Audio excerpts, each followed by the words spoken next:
پاکستان 75 برس کا ہو گیا۔ یہ سالگرہ باعث مسرت ہونی چاہیے، لیکن ساتھ ہی ہمیں اپنا محاسبہ بھی کرنا ہوگا۔ بہت سے پاکستانی ہماری اس کامیابی کو فخریہ بیان کرتے ہیں کہ ہم دنیا کی پہلی مسلمان ایٹمی طاقت ہیں، لیکن یہ ایٹمی ہتھیار پاکستان کو کیسے بچائیں گے اگر ہمارے ادارے ہی برباد ہو رہے ہیں؟ فوج یقیناً طاقتور ہے، لیکن ہماری پارلیمان، عدلیہ اور میڈیا دن بدن کمزور ہوتے جا رہے ہیں۔ یہ ہمارے لیے باعث شرم ہے کہ 75 میں سے 32 سال ہم پر 4 فوجی آمر حکمران رہے۔ باقی کے 43 برس میں 29 وزرائے اعظم نے حکومت کی۔ آج تک کسی وزیر اعظم نے 5 برس پورے نہیں کیے۔ آزادی سے اب تک 3 مختلف آئین 5 مرتبہ توڑے جا چکے ہیں۔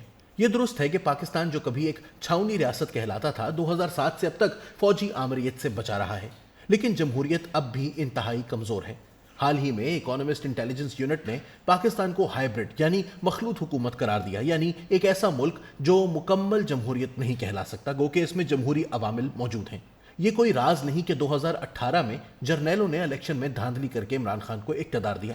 جب عمران حکومت میں پاکستان نہیں چل پایا تو فوج غیر جانبدار ہو گئی۔ رواں برس عمران خان نے اپنی حکومت بچانے کے لیے اسمبلی تحلیل کر کے ایک آئینی بحران کھڑا کر دیا، لیکن بالآخر اسے ایک پارلیمانی تحریک عدم اعتماد کے ذریعے اقتدار سے علیحدہ کر دیا گیا۔ اس نے پھر امریکہ کو اپنی حکومت کے خاتمے کا ذمہ دار ٹھہرانا شروع کر دیا۔ اس نے فوجی قیادت کی غیر جانبداری کو بھی تنقید کا نشانہ بنایا اور انہیں غدار قرار دیا۔ اس نے انہی جرنیلوں کو بلیک میل کر کے اقتدار میں واپس آنے کی کوشش کی جنہوں نے ماضی میں اس کو وزیر اعظم بنایا تھا۔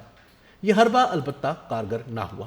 امریکہ مخالف بیانیے اور ملک کے معاشی بحران نے اسے اپنی کھوئی ہوئی مقبولیت کو کسی حد تک بحال کرنے میں مدد دی۔ اب اس کے سیاسی مخالفین اس کو کرپشن الزامات اور ممنوعہ فنڈنگ حاصل کرنے کی پاداش میں نااہل کرانا چاہتے ہیں۔ 2017 میں سپریم کورٹ نے اس وقت کے وزیر اعظم نواز شریف کو نااہل کر کے عمران خان کی وزارت عظمیٰ کے لیے راہ ہموار کی تھی۔ موجودہ حکومت اب یہی دہرانا چاہتی ہے۔ اگر یہ جائز ہے تو بھی ایک اور مقبول رہنما کی نااہلی مزید سیاسی عدم استحکام پیدا کرے گی۔ پاکستانی عدلیہ کی ساکھ کوئی متاثر کن نہیں۔ ورلڈ جسٹس پروجیکٹ دنیا بھر میں نظام عدل کو پرکھتا ہے اور اس کے مطابق پاکستان قانون کی حکمرانی کے اعتبار سے دنیا کے 139 میں سے 130ویں نمبر پر ہے۔ تاریخی طور پر آمروں اور ججوں کے اکٹھ نے پاکستان میں جمہوریت کو کمزور کیا ہے۔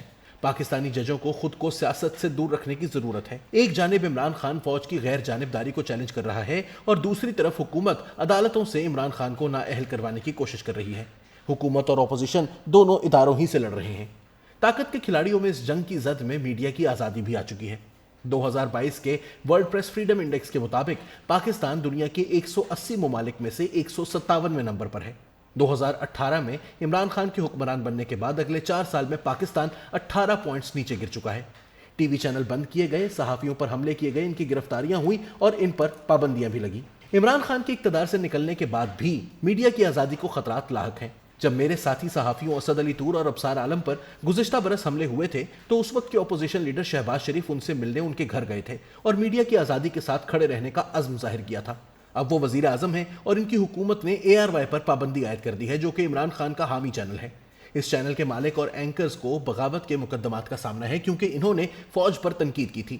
جب پچھلے سال مجھ پر بغاوت کے الزامات لگے تھے تو یہ ARY کے اینکر مجھے سلاخوں کے پیچھے دیکھنا چاہتے تھے۔ ایک اینکر نے مجھے پاکستان کا دشمن قرار دیا کیونکہ میں نے اپنے ایک ساتھی صحافی پر حملے کی مذمت کرتے ہوئے اس پر حملہ آور ہونے والوں کے خلاف سخت تقریر کی تھی۔ اس کے باوجود میں نے کبھی ملک نہیں چھوڑا۔ ماضی کے میرے یہ نقاد آج خود ایسے ہی الزامات کی زد میں ہیں۔